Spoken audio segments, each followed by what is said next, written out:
जी दोस्तों नमस्कार, मैं सौरभ आपका स्वागत करता हूं वाईफाई क्विज गुरुकुल के अपने इस यूट्यूब चैनल पे। अभी हम लोग इस अंक में टेस्ट नंबर 14 का अध्ययन करेंगे जो बाल विकास और ईवीएस से संबंधित है। और ये जो है ना, ये आपके भारतवर्ष में जितने भी एग्जाम हुए हैं उन सबों का प्रश्नों का हल संग्रह है जो कि पूर्ण व्याख्या के साथ दिया गया है। इसलिए आगामी जितने सारे टेट एग्जाम है, चाहे सी टेट हो, एस टेट हो, BSSTET हो या अन्य राज्यों के से संबंधित टेट क्यों ना हो, सुपर टेट हो, इन सबों के लिए काफ़ी उपयोगी है क्योंकि उस सब में बाल विकास और ईवीएस कॉमन सेक्शन होता है। आप लोग निश्चित रूप से जब इसका अध्ययन करते हैं तो यह आपके लिए उपयोगी हो जाता है। और इसी के साथ जब इस परीक्षा के बाद जब इस चीज़ को आप क्वालिफाई कर लेते हैं, फिर आपको BPSC TRE में बैठने के लिए मौका मिल जाता है। जैसे TR3 और 4 का मार्च में एग्जाम संभावित है। और आप लोग को बहुत से कमेंट में मैं लगातार देख रहा हूं कि स्टेट से संबंधित आप लोग पूछ रहे हैं कि सर ये एग्जाम कब होगा। तो आप लोग निश्चिंत रहिए, जब फॉर्म भर दिए हैं तो एग्जाम होगा। इसीलिए जब तक एग्जाम नहीं होता है तो आपको एक अच्छा समय मिल गया है, अपने तैयारी को धार दीजिए और इतना अधिक से अधिक मेहनत कर लीजिए कि एग्जाम जैसे हो अधिक से अधिक आप प्रश्नों को बना करके अपने सफलता को सुनिश्चित कर लें। या उस समय ऐसा ना हो एग्जाम आने के बाद जो आप लोग लगते हैं तो ये कहीं ना कहीं अप्रोच सही नहीं है। इसलिए आप लोग खूब मेहनत करिए। याद रखिए, अगर कोई मजदूरी करता है ना तो मजदूरी का रिजल्ट शाम तक में मिल जाता है। तो आप लोग मजदूरी नहीं करते हैं, शिक्षा कर रहे हैं, पढ़ाई कर रहे हैं, और पढ़ाई का रिजल्ट तुरंत नहीं मिलता है, उसमें समय देना पड़ता है। और जब रिजल्ट आता है ना उसका, तो बहुत बेहतरीन रिजल्ट आता है, वो आपके जीवन को बदल देता है। तो इसलिए इस तरीके से आप लोग लगातार लगे रहिए। चलिए आगे अध्ययन करते हैं। निम्नलिखित में से कौन सा प्रक्षेपण परीक्षण नहीं है? प्रक्षेपण परीक्षण कौन सा नहीं है? देखो यहां पे मुख्य रूप से प्रक्षेपण जो आता है ना जी, तो प्रक्षेपण ये प्रक्षेपण है क्या? ये माइंड जो सुषुप्तावस्था में रहता है ना, उनको जानने की एक प्रकार से क्रिया है। उनको इस प्रकार से जाना जाता है। इसमें व्यक्ति के इसमें क्या किस प्रकार से विचार हैं, उसके क्या उस विषय के प्रति दृष्टिकोण है, उसके संवेगों को जाना जाता है। क्रोधित होना, संवेगी गुणों वगैरह, उसका गुण क्या है, और उसके साथ में आवश्यकता से संबंधित अन्य जितने भी होता है ना व्यक्तियों से संबंधित, उनके अन्य माध्यम से वो अभिव्यक्त करता है। यही प्रक्षेपण प्रक्रिया होता है, जिसमें रोरसा इंक ब्लोड टेस्ट में भी यही चीज किया जाता है। यही सब चीज को परखा जाता है। उसमें ड्रॉ ऑन मैन टेस्ट है, इसमें भी यही किया जाता है। उसके बाद 16 पर्सनैलिटी फैक्टर है। ये 16 पर्सनैलिटी फैक्टर इसमें नहीं होता है। उसका चीमेटिक पेपर जो होता है ना, सेप्शन टेस्ट होता है। टेस्ट से संबंधित जितने हैं वो सारे में इन सभी चीजों का परीक्षण किया जाता है, गहन परीक्षण किया जाता है। इसलिए ऑप्शन नंबर 16 यह फैक्टर नहीं होता है। फैक्टर मतलब एक कारक है, कारक इससे संबंधित नहीं है। संप्रेषण कौशल में क्या निहित है? संप्रेषण, देखिए संप्रेषण होता क्या है। संप्रेषण में दो या दो से अधिक व्यक्ति जब आपस में चाहे मौखिक रूप से बोले या लिखित रूप से बोले या सांकेतिक रूप से बोले, इन माध्यम से जब अपने विचारों का उसमें आदान प्रदान होता है ना, उसी को संप्रेषण कहा जाता है। इनमें से बोलना होता है, सक्रिय रूप से कोई सुन रहा है किसी चीज को, संप्रेषित हो रहा है। संप्रेषण मतलब विचारों का आवागमन होता है।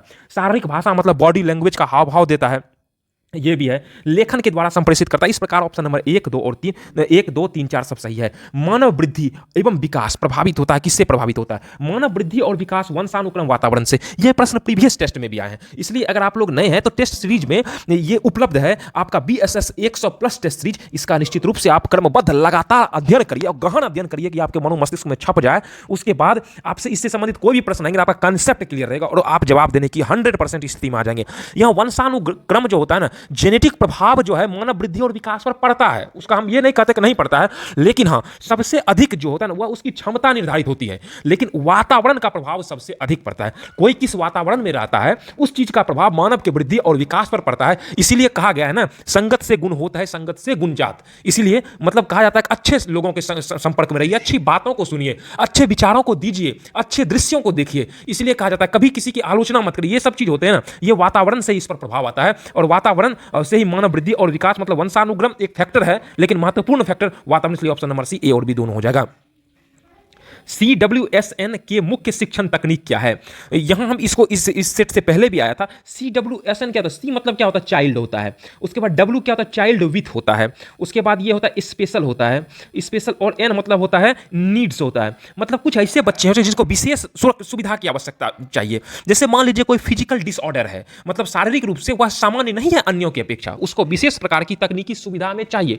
कोई मान लीजिए कि देख नहीं पाता है सही तरीके से, उसके लिए ब्रेल लिपि का इस्तेमाल किया जाता है। वही तकनीक क्या है? सहयोगात्मक अधिगमन की साथी समूह शिक्षण। ये होता है सी, मतलब CWSN बच्चे ऐसे होते हैं। तो इसमें मुख्य रूप से जो होता है ना, इसमें दोनों विशेषताओं की आवश्यकता, सहयोगात्मक मतलब होना चाहिए, शिक्षण तकनीक सहयोगात्मक हो, उन चीज़ों को ध्यान में रखकर उनकी व्यवस्था उपलब्ध कराई जाए। साथ में साथी समूह शिक्षण हो, ग्रुप में ही उनको पढ़ाया जाए। ये नहीं कि उनके लिए अलग व्यवस्था किया जाए। अगर अलग व्यवस्था करते हैं तो एक तरह से कहीं ना कहीं शिक्षा के जो समान अवसर है इसकी अवहेलना होती है। अलग व्यवस्था की जरूरत नहीं है, आप उसमें तकनीकी रूप से उनको सुव्यवस्थित करके विशेष सुविधा दे दीजिए।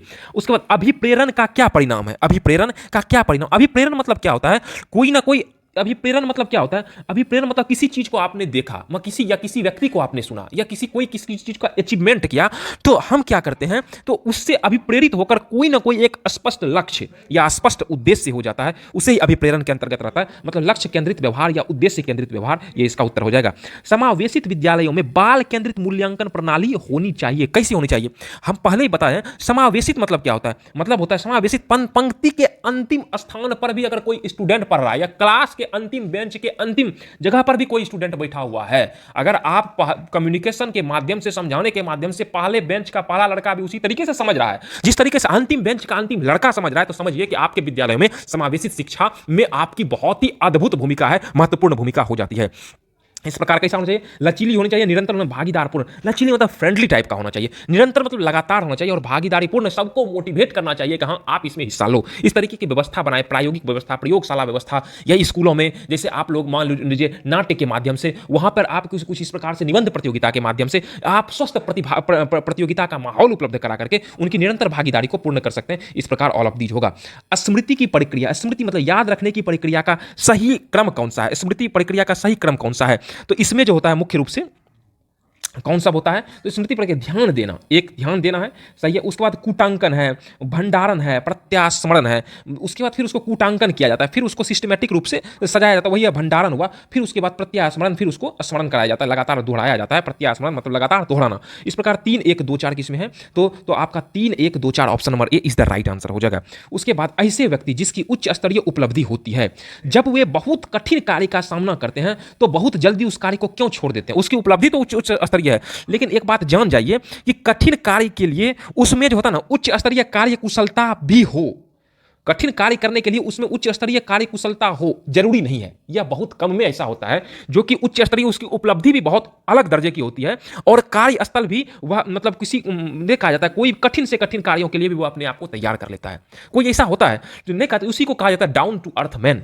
मतलब सफलता के शिखर पर रह करके भी अपनी प्रारंभिक स्थिति को नहीं भूलना, वही डाउन टू अर्थ उसी को कहा जाता है। इसी प्रकार से ऐसा बहुत कम में होता है, और जिसमें होता है वह जीवन में बहुत सफल होता है। उदाहरण के लिए आप बहुत सारे एग्जाम्पल में आपको मिल जाएंगे जो कि इस तरीके का व्यवहार आता है। इस प्रकार शिक्षण व्यवस्था में इस प्रकार की शिक्षा को भी शामिल करना चाहिए, ताकि स्टूडेंट उस मुकाम पे पहुंचने के बाद भी अगर वो लगातार किसी स्थिति का सामना करता है तो वो अपने आप को बैलेंसिंग कर ले। अक्सर सुनने में आता है कि बच्चे जो है बहुत अच्छे ओहदे पे जाने के बाद अपने मतलब एक ऐसा गलत डिसीजन ले लेते हैं जो ना कि उसके जीवन को संकट में डालने के साथ साथ परिवार के जीवन को संकट में डाल देती है, वही वो चीज को दर्शाता है। तो इसमें आपका आंसर क्या हो जाएगा? उसमें क्या कहते हैं, उच्च श्रेणी का कार्य कुशलता की आवश्यकता होती है, इसमें क्या हो जाएगा? Option number D. उसके बाद है पाठ्य चर्चा को पक्षों में बांटकर निर्धारित किया जाना। किन किन पक्षों में बांटकर निर्धारित करना चाहिए? संज्ञात्मक, भावनात्मक, मनोत्यागात्मक, इनमें से सभी। तो इसका हो जाएगा इनमें से सभी। हाँ, इसी के साथ साथ में आपके जो आपको मेरा अगर विचार मानिए तो आपको अभी से ही बीपीएससी टीआरई 3-4 के लिए तैयारी करना चाहिए। तो आपको क्विज सेक्शन में है ना, अब पहले जो है वह टेस्ट मिलता था बीपीएससी टीआरई 3 100+ टेस्ट सीरीज, अब वही प्लेलिस्ट में सामान्य अध्ययन 100+ टेस्ट सीरीज कराया जा रहा है, क्योंकि उसमें जो मैथ सेक्शन है तो मैथ का अलग से जो है math plus reasoning 100+ test series कराया जा रहा है। उसका निश्चित रूप से आप अध्ययन करिए, बहुत लाभकारी होगा। हाँ, लेकिन आप जो सामान्य अध्ययन 100+ टेस्ट सीरीज का जब अध्ययन करते हैं तो जितने सारे प्रश्न पूछे गए सबका वह हल व्याख्या के साथ संग्रहित है। वह 50 क्वेश्चन का लगभग सीट होगा। जब तैयार करते हैं तो 100 क्वेश्चन 150 क्वेश्चन के आसपास लगभग आपका तैयार होता है। वही 15 से 20 मिनट, आधा घंटा अगर आप लगभग उसका 20 मिनट के आसपास का वीडियो है तो उसमें आपका तैयार हो जाता है, जो आपके लिए काफी हेल्पफुल होगा। अगला देखते हैं, निम्नलिखित में से किस अवस्था में शिशु आत्म केंद्रित होता मतलब अपने आप पे वह ज्यादा रहता है। उसको अगर किसी तरह का व्यवहार होता है तो वह उससे दुखी होता है, तो वह होता है शैशवावस्था। अक्सर आप लोग बालकों में देखते होंगे 2 बच्चे रखे हुए हैं, किसी एक बालक जो जिससे आपको ज्यादा लगाव, अगर दूसरे बालक से वही आप उस तरीके से लगाव रखते हैं तो उसको कहीं ना कहीं वह रोने लगता है। तो इसके मतलब यह दिखता है कि वह आत्मकेंद्रित, वह सोचता है कि नहीं, जो हमें जो प्यार मिल रहा है वो हमें ही मिले, हम किसी दूसरे में ना बटे। तो वही होता है शैशवावस्था में, ऐसी अवस्था होती है। मनोवैज्ञानिकों के द्वारा यह सुझाया गया है कि प्रतिभाशाली शिक्षा के दृष्टिकोण से निम्नलिखित में से किसके संसर्ग पर निर्भर करती है? प्रतिभाशाली शिक्षा किसके संसर्ग पर निर्भर करती है? यहां सामान्य क्षमता, उच्च सृजनात्मक, उच्च प्रतिबद्धता, यह ऑप्शन बिल्कुल सही हो जाएगा। ये इसी पर निर्भर करती है। संवेगात्मक रूप से बुद्धिमान व्यक्ति की निम्नलिखित में से कौन सी विशेषताएं होती है? संवेगात्मक रूप से जो बुद्धिमान होती है उनके निम्नलिखित में से कौन सी विशेषताएं होती है? तो ऑप्शन नंबर ए क्या हुआ? अपने संवेगी एवं भावनाओं के प्रति संवेदनशील होना एवं प्रत्यक्षीकरण कर पाना होता है, बिल्कुल सही है। अपने संवेगों को नियंत्रित एवं नियमित रख पाता है, बिल्कुल सही सही है। अपने संवेगों की तीव्रता को समझ पाना बिल्कुल सही है। तो ऑप्शन नंबर 1, 2, 3 बिल्कुल ये सही है। उसके बाद अगला देखते हैं, मास्लो का सिद्धांत आधारित है। मास्लो मनोवैज्ञानिक साहब हुए थे। तो अब्राहम मास्लो का कथन है कि अब्राहम मास्लो साहब का यह सिद्धांत उन्होंने दिया था, जब प्राणी जो है ना अपने अस्तित्व के लिए, अगर अपने जीवन बचाने के लिए आवश्यक किसी वस्तु की कमी या मांग को, जब उसको लगता है किसी वस्तु की कमी हो रहा है या उसका डिमांड को जब महसूस करता है, तो जब वह उसे प्राप्त करने के लिए लगातार क्रियाशील होकर अभिप्रेरित होता है, तो उसी को क्या कहते हैं, उसी को मास्लो सिद्धांत, वही मास्लो साहब ने दिया। तो वह आवश्यकताओं, अपनी जरूरत की आवश्यकताओं के अनुसार लगातार वह उस पर मेहनत करता है।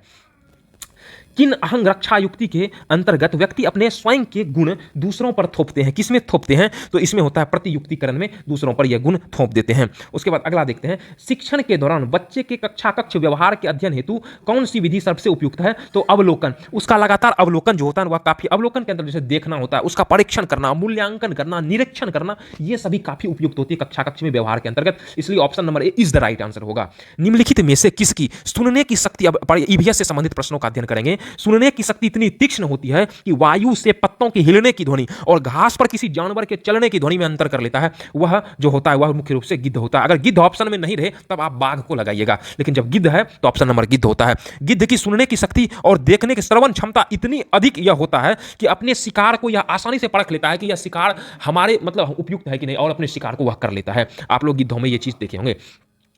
पर्यावरण अध्ययन की कक्षा में शिक्षक ग्लोब के द्वारा पृथ्वी के वास्तविक रूप, भौगोलिक स्वरूप, आकार को समझता है। ग्लोब है, ग्लोब एक प्रकार का क्या है? अन्य सामग्री है कि दृश्य सामग्री है कि आपका क्रिया सहायक सामग्री है कि दृश्य क्रिया सहायक सामग्री है? काम करने में यह सहायक होता है इस प्रकार की सामग्री।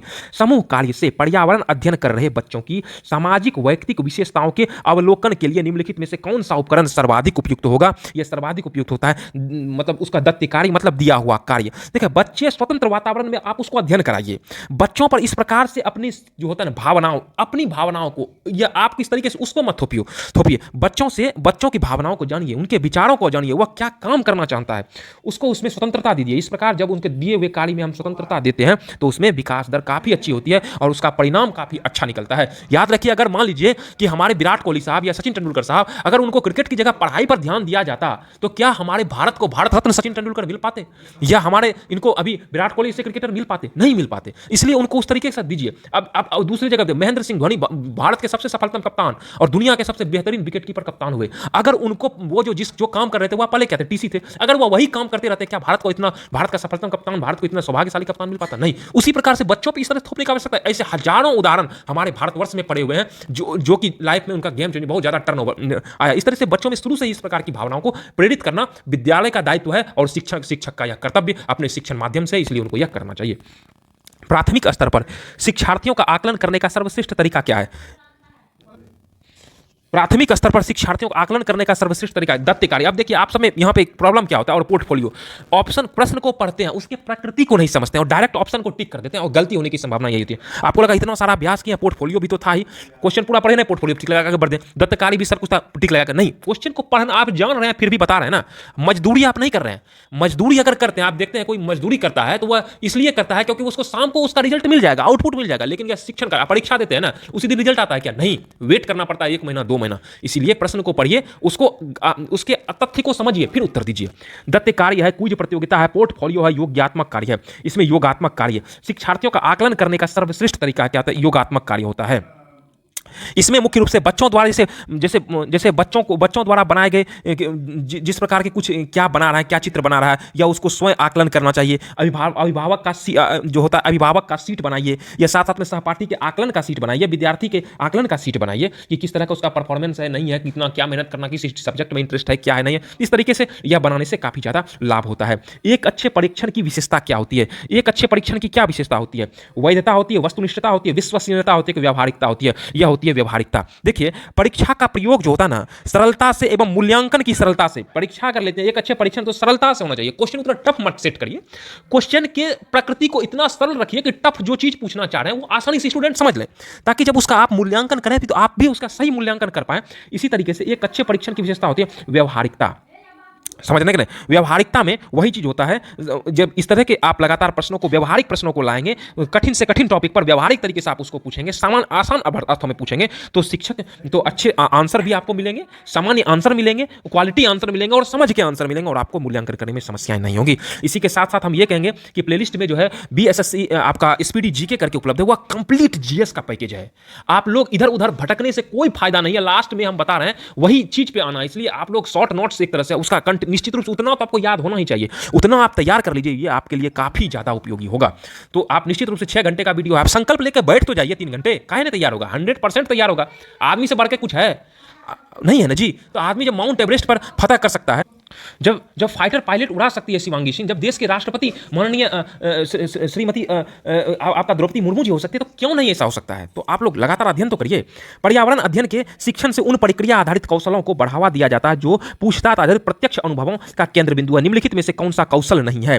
पूर्वानुमान, निर्धारण, निष्कर्ष निकालना। निम्नलिखित में से कौन सा कौशल नहीं है? तो यह आपका निर्धारण कोई कौशल नहीं है। उसके बाद प्राथमिक स्तर पर पर्यावरण अध्ययन के लिए कौन सी विधि अपनाई जाती है? प्राथमिक स्तर पर पर्यावरण के लिए कौन सी विधि? तो कहानी विधि को अपनाया जाता है। कहानी विधि देने से, अगर कहानी भी देते तो क्या होता है, तो वो जो आप जो पढ़ा रहे हैं वो काफी रोचक तथ्यों से भर जाता है। तथ्य भी रहता है उसमें, फैक्ट रहता है, लेकिन वो रोचक हो जाता है, इंटरेस्ट आता है। इस तरीके से कहानी विधि से अगर कुछ पढ़ाते हैं तो बच्चे भी समझ लेते हैं। देखते हैं ना, कोई मूवी देखता है तो मूवी देखता है तो आप पूछिए उससे, मूवी पूरा बता देगा कि वो रोचक तरीके से है उसमें, इसलिए वो उसे पूरा याद हो जाता है। इसलिए कहानी विधि से उसमें पढ़ाना चाहिए। अगला देखते हैं, विशिष्ट से सामान्य का सिद्धांत निम्न में से किसमें प्रयोग होता है? विशिष्ट से सामान्य का सिद्धांत यह होता है आगमन विधि में होता है। इसमें इसके कई सारे उदाहरण बताए जाते हैं, फिर उसके साथ साथ में एक निष्कर्ष दिया जाता है, यही इसके अंतर्गत होता है। निम्नलिखित में से कौन सा प्राथमिक विद्यालय में पर्यावरण अध्ययन पढ़ाने का उद्देश्य निरूपित करता है? पर्यावरण अध्ययन पढ़ाने का उद्देश्य क्या निरूपित करता है? कि विद्यालय में बच्चों के अनुभवों को बाहरी दुनिया से जोड़ना, कि बच्चों को तकनीकी शब्दावली और परिभाषाओं से, यही होता है, बच्चों को तकनीकी शब्दावली और परिभाषाओं से परिचित कराना। अगला, पर्यावरण अध्ययन से संबंधित तकनीकी शब्दों, सिर्फ शब्दों और परिभाषा भी बताएंगे।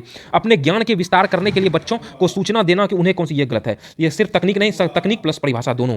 पर्यावरण अध्ययन की अंतः विषयी प्रकृति पर्यावरणीय मुद्दों को किसके द्वारा संबोधित करती है? तो इसका होता है कि विज्ञान, सामाजिक विज्ञान, पर्यावरण, विषय वस्तु और अन्य प्रयोग, ये सारे जो है पर्यावरण अध्ययन के अंतर्गत आते हैं। विज्ञान भी है, सामाजिक विज्ञान भी है, पर्यावरण शिक्षा है, इन सबों से पर्यावरण मिलकर बना होता है। इस प्रकार से यह जो आपका टेस्ट सीरीज नंबर जो इसमें क्रमबद्ध रूप से 14 चल रहा था, इसको कंप्लीट करा दिया गया है। इसलिए आप लोग लगातार अध्ययन करिए। हाँ, वीडियो को लगातार देखने के लिए, वीडियो आप सुविधा के अनुसार लाइक करने के लिए, और चैनल को जो सब्सक्राइब कर रहे हैं और दूसरे को जो रिकमेंड कर रहे हैं, जो शेयर के माध्यम से सब्सक्राइब करने के लिए, इसके लिए वाईफाई क्विज गुरुकुल और अपनी पूरी टीम के साथ मैं सौरभ आपका धन्यवाद करते हैं। और साथ साथ में आपसे हम एक ही रिक्वेस्ट करेंगे, खूब मेहनत करिए और तब तक मेहनत करिए जब तक कि आपको मंजिल नहीं मिल पाती। चलिए मिलते हैं अगले अंक में। जय हिंद।